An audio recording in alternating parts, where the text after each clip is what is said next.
General, you probably know that a lot of members of the Army also retire in Alaska.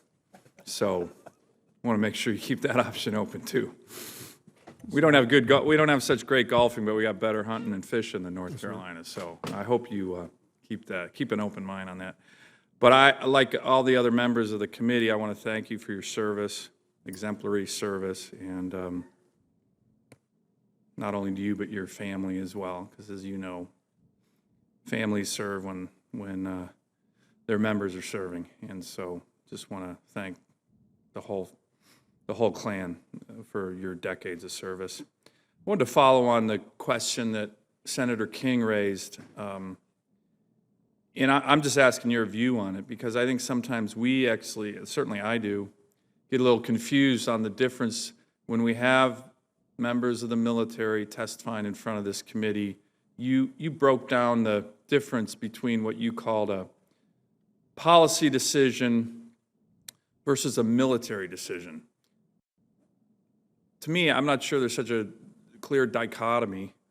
So how do you think we should be thinking about those issues? And let me give you an example. Was the troop strength decision a military decision, or was it a policy decision? Or did you bring a military decision to the civilian leaders and they came up with a different policy decision?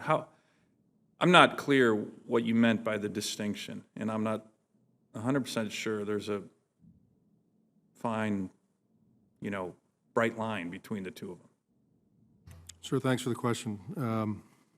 So what I would tell you is that, the military has an opportunity to provide its best military advice. And when we look at, as Senator McCain talked about earlier, the requirements and the capabilities required to accomplish a mission that you've been given by your senior leadership, in this case, the President of the United States.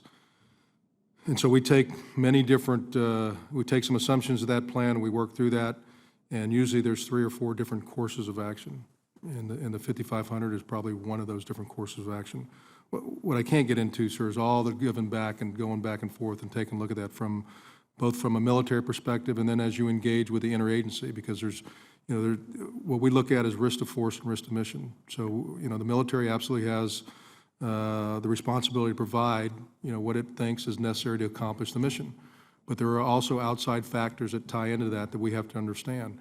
And if some of those come in and adjust the capability requirements that you need there, then what we're required to do is go back and say, okay, we can still do the mission, but the risk may be higher or the risk goes down. And so that's how I think we... So your military decision in this case was the COAs that you provided on troop strengths that came with certain risks depending on what the COA was.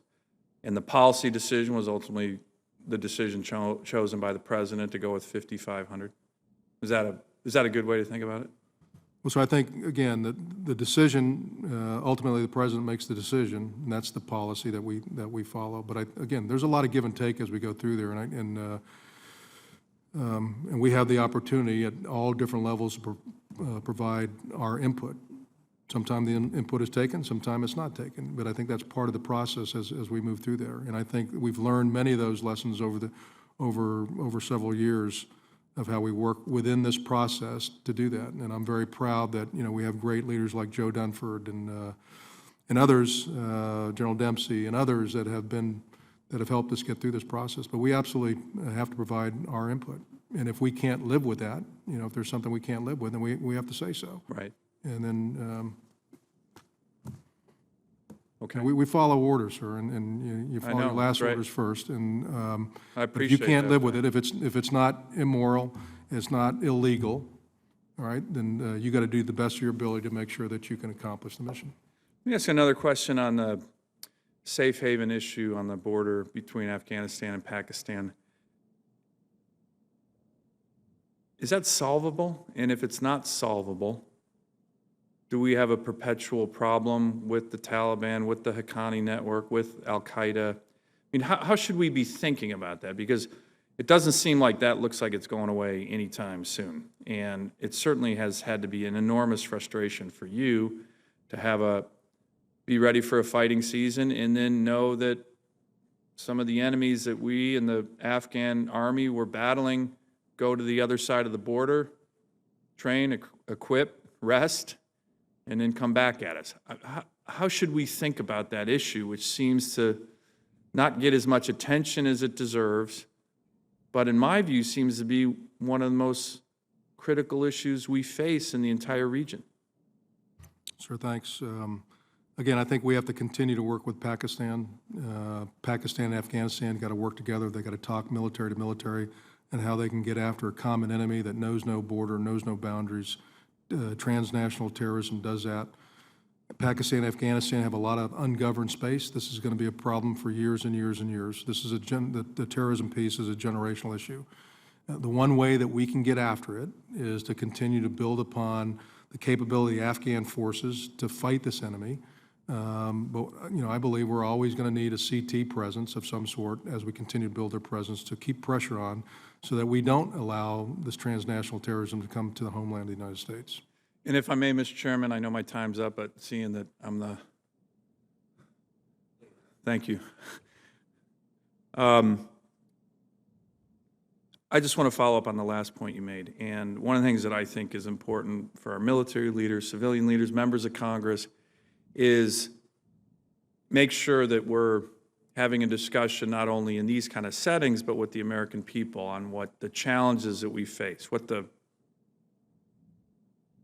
cold truth on some of the challenges that we face. Because I think when we do that, you have better policy, you have better support ultimately from the American people, which is fundamentally critical to any successful policy. So let me just ask a final follow-up. You talk about a generational struggle. General Abizaid has talked about the long war. And you've had experience battling the long war for quite some time now. One of the things that I think where the president hasn't really leveled with the American people is when we talk about, well, we've ended combat operations in Afghanistan. The CT mission is clearly a combat operation, and we've had soldiers unfortunately killed recently. But can you talk about how we, again, should be thinking about this issue of what you term generational struggle? General Abizaid's talked about the long war. There's different models here, and some people talk about Korea, some people talk about Germany. What's the historical analogy that we should be trying to think about with regard to our troop presence in Afghanistan or other regions where the threat of transnational terrorism is not going away next year? It's not going away 2 years from now. It's probably not going away in 5 years. How should we be thinking about that from a policy perspective, but also in terms of leveling with the American people? Sure, thanks. Again, I do believe that, this transnational terrorism, it's a global threat. 9/11 changed our lives forever. I think we're very fortunate that the men and women of our country, for the most part, don't worry about a lot of it now because they have great men and women, less than 0.5% that continue to serve willingly, voluntarily to do what they can to make sure that they're safe. And it's good that our And are on offense in many parts of the world. Absolutely. But again, they're going to continue to be bad people who want to do bad things to the United States and our way of life, and we shouldn't try to hide that. That's going to be out there. So we ought to do everything we can to continue to have the very best military in the world that we can, the strongest military. We're dependent upon Congress to provide us the money to be able to do that, and we appreciate that great support. But, it's going to take a global effort. The U.S. can't do all this by itself. It's going to continue to take a global effort as we move forward. And I think we got to talk in those kind of terms. But it'll be hard to take a model like Germany or Korea or Japan or something like that to say, hey, we're going to continue to need 30,000. I don't think we're in that case. Technology, has changed the world we live in. So I think there's other ways to get after this. But bottom line is we're going to have to continue to keep pressure on it. And the way you do that is continue to provide the right equipment, the right training, and the right leadership for the men and women who volunteer to serve our country. And once you neglect them, then we're in trouble. And after 37 years of being in the almost 37 years of being in the Army, with my son, who I talked about the other day, who's at Fort Hood, Texas, who I haven't seen since August of 2014, in Jalalabad on his second tour, who's getting ready to go on his third tour. And if I didn't think this was important, what I said the other day is I'd tell him to get out of the Army. But I absolutely think it's important, and I think people need to go find ways they can serve our country. And the military is one way, and it's been very good to me. But again, sir, it's a global thing. We're going to have to stay on it. It's going to take continued leadership from the United States. And that's the only way I see it going in the future. Well, General, thank you again for your exceptional service to our country and your son, and for that very wise wrap-up. Thank you, Mr. Chairman. Thank you, Senator Sullivan.